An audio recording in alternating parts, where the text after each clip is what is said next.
Hey everyone, welcome back to another way long overdue video. Hope you're all having a great day. I am filming on my laptop today because I've lost my charge cord for my phone, so I can't use my phone as a camera, unfortunately. So I hope the audio quality of this is going to be somewhat remotely decent. We'll see. Um, I'm here in my beautiful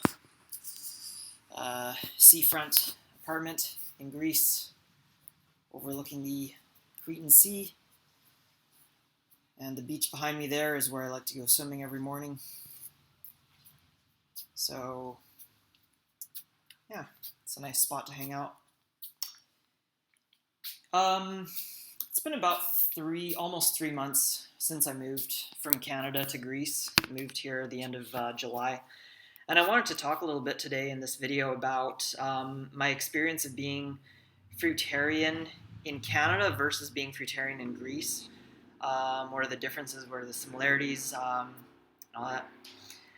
I think there's a big misconception that a lot of people have, or like not misconception, just like an idea that a lot of people have that it's way easier to be fruitarian, raw vegan in a warmer, tropical environment. And I think a lot of times that is true. That it is.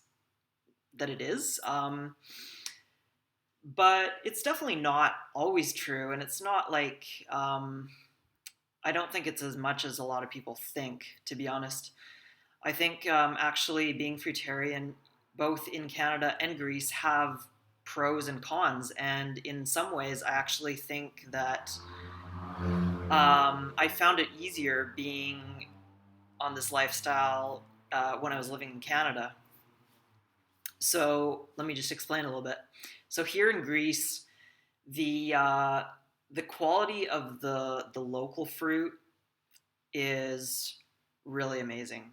Um, I go to farmers markets and I buy amazing tomatoes. I buy amazing grapes, melons, really good quality. Melons are done now, but we've got persimmons coming into season. So the local fruits that are available here and that you can forage here, like the last 2 months, I've been foraging figs, and I'm even still foraging figs. Like I'll show you here. I found a couple trees that have like a really late season variety, and I'm still harvesting like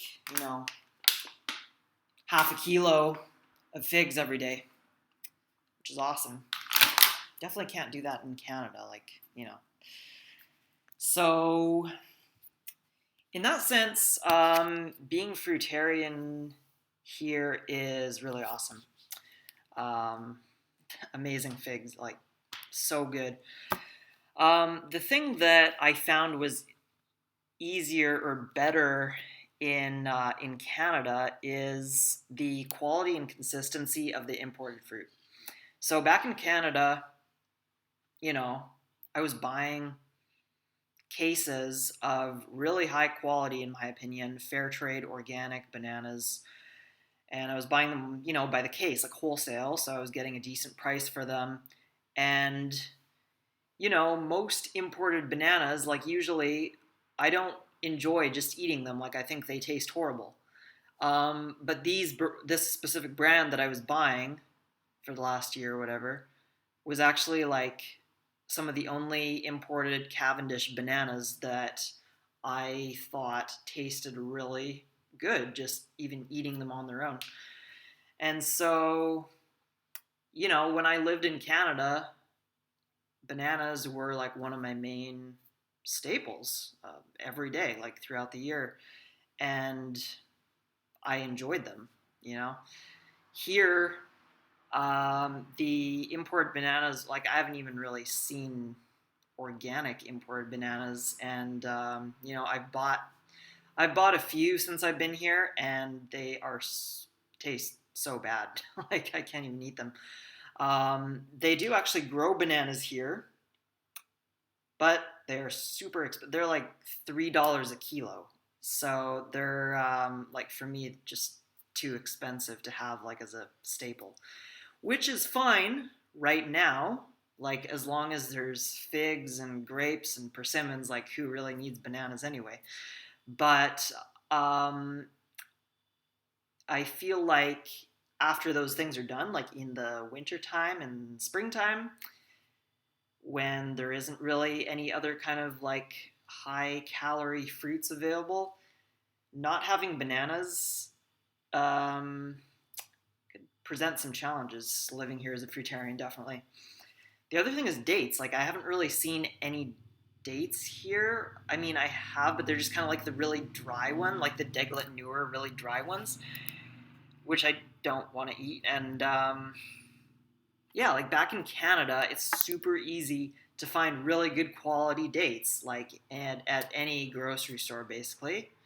And the other thing is mangoes. You know, like back in Canada, you can get really good quality mangoes, and you know, oftentimes, like if it's peak season or whatever, they're pretty affordable too. Here, like again, they have mangoes, but they just don't look very good. I've seen some that look good that are like air flown, tree picked, air flown from like Mexico or whatever, but they're like $12 a kilo, so I'm not like spending that much money for mangoes. I think the thing here is like with imported fruit, I don't know, it's just a lot more expensive, and there's just, I guess there's not the demand for it that there is in Canada. So, yeah, it's just not really very good quality a lot of the time.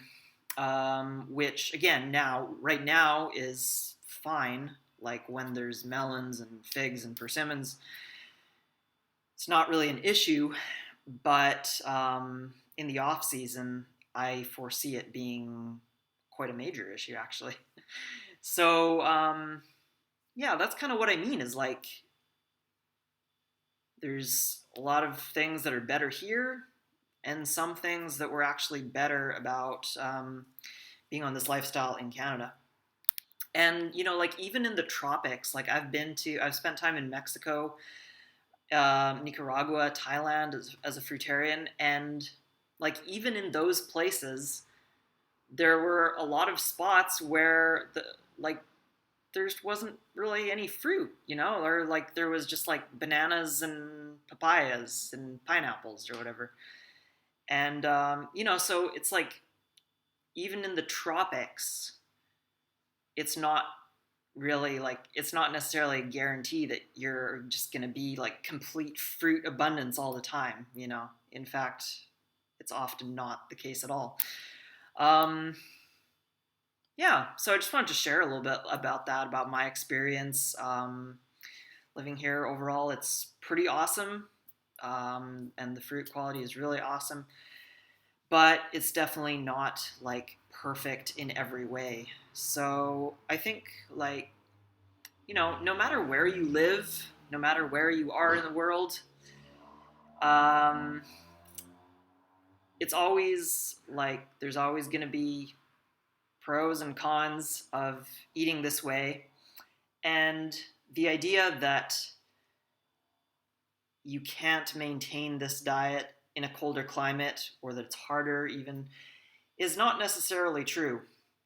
It's just about finding the good stuff and, you know, structuring your diet in such a way that you know what your staples are, you have access to your staples all the time, you have really good consistency with that, and yeah, and just figuring it all out. So I think that's pretty much everything I wanted to say for this video. Yeah, let me know if you have any thoughts, and thanks for watching. I appreciate you guys tuning in, and